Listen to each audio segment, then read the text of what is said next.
Bienvenidos un día más a La Venda, un programa en el que os intentaré quitar la venda de los ojos para que veáis las mentiras que nos cuentan.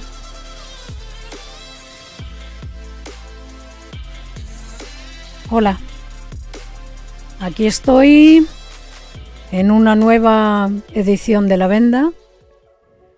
Hoy os voy a hablar de otra gran mentira, qué raro, ¿verdad? De otra gran mentira, o mejor dicho, de las consecuencias de sus mentiras.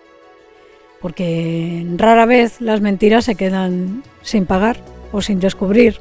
Con el tiempo es cuestión de paciencia. Pero bueno, ¿os acordáis de la semana pasada cuando os hablé de las Torres Gemelas? Que existe gran rumorología al respecto de que se trató de un ataque de falsa bandera y que la cosa no vino de Irak, como se dijo hasta la saciedad. Bueno, ¿os acordáis que también os nombré al famoso trío de las Azores? Que muchos de vosotros ni sabréis de qué os estoy hablando, porque claro, pasó pues a principios del 2000, 2001, 2002, 2003.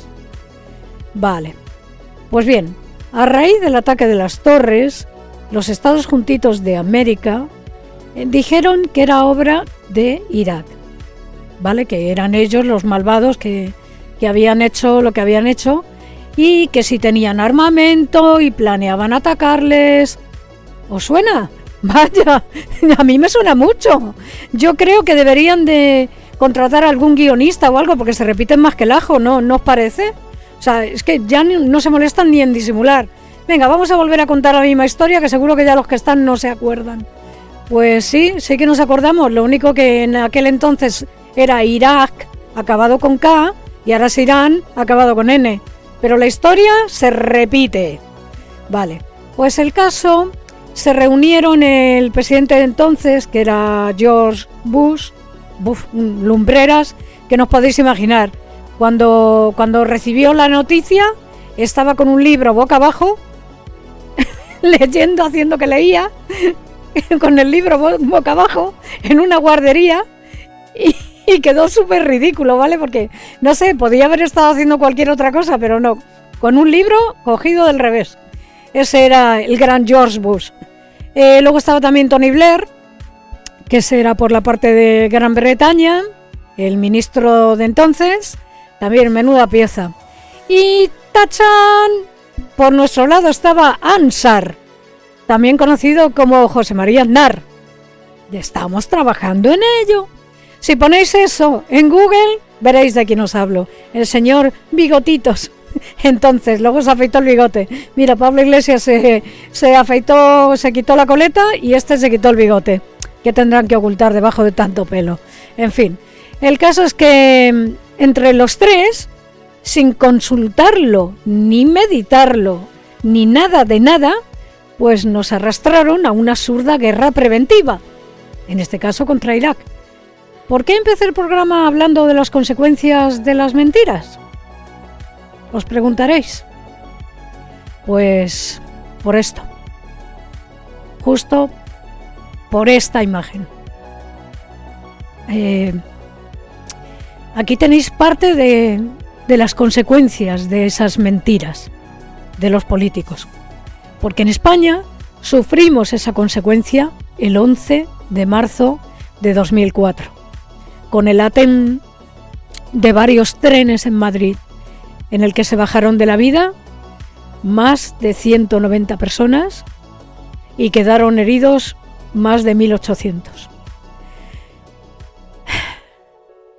Son imágenes duras, ¿eh? Una imagen. Un trozo. Un pedazo. El problema es que, claro, las consecuencias de las mentiras de toda esta gente de ayer, de hoy y de mañana, no las pagan ellos. Las pagas tú, o tu conocido, o tu familia, o mi conocido, o mi familia, o mis vecinos, o mis amigos. Ellos no. Ellos están bien seguritos, rodeados de 40 escoltas y con sus búnkeres y con sus mierdas. en sus palacios de oro, pero la gente de la calle es la que lo paga. ¿Y se acabaron las mentiras después de la que liaron? No, ya os digo yo que no.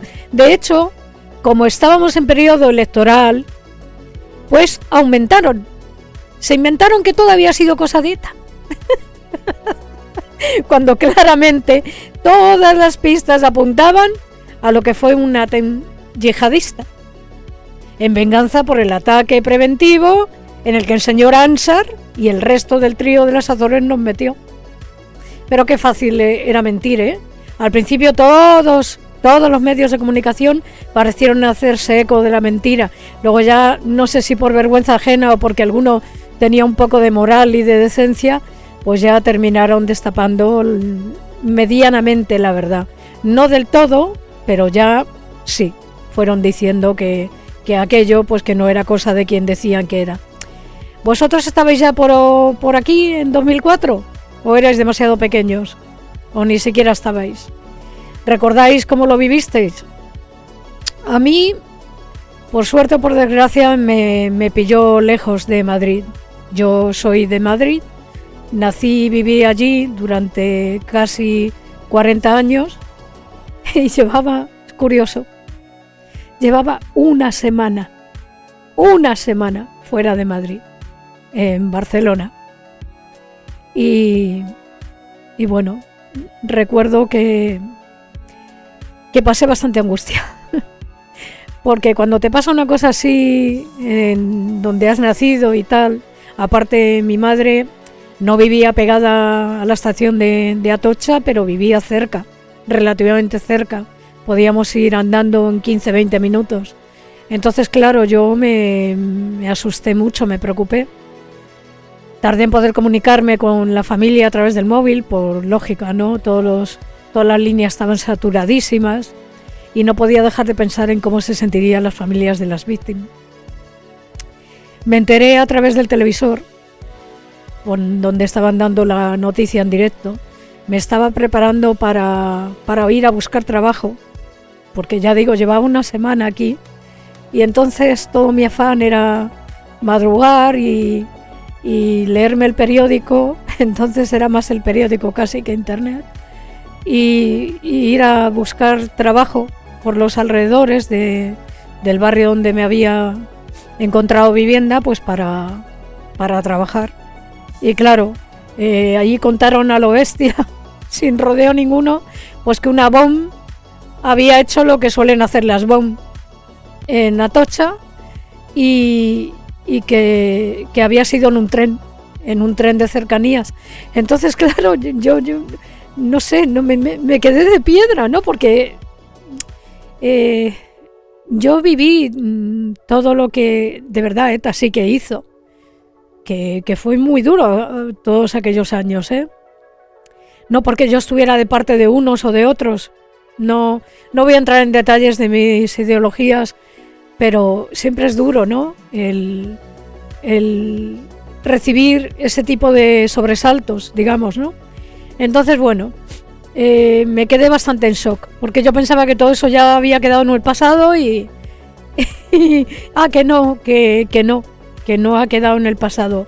Entonces, cuando conseguí hablar, con el primero que hablé fue con mi ex, y sí, nos seguíamos hablando y tal, ¿no? Y entonces yo le dije qué había pasado, me contó el horror, me dijo que muchos madrileños se habían presentado voluntarios para, ¿cómo lo digo?, para recoger los pedazos de la gente, recorriendo las vías, que mucha gente se había presentado para donar sangre o lo que hiciera falta, porque ya digo que fueron más de 1.800 heridos, no fue ninguna broma.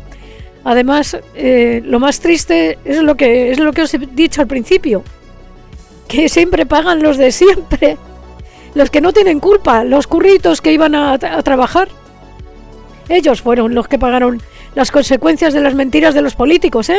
Mientras el señor Bigotes ponía los pies encima de la mesa del señor Bush y se hacía ahí el súper interesante de mira qué chulo soy y qué bigote tengo y cómo me codeo con los yanquis y de igual a igual, pues la gente moría, como han muerto en La Dana y como mueren en los accidentes de metro en Valencia y como mueren por la dejadez de los políticos, ¿no? Como siempre. Entonces, bueno, no sé qué más deciros. Que fue muy triste, que fue muy duro, que fue una mentira o las consecuencias de una mentira que aún a día de hoy a mí me afecta y me imagino que a mucha gente también, y que no sé cuándo van a acabar las mentiras. Quizá ha llegado la hora de destapar a los mentirosos, ¿no?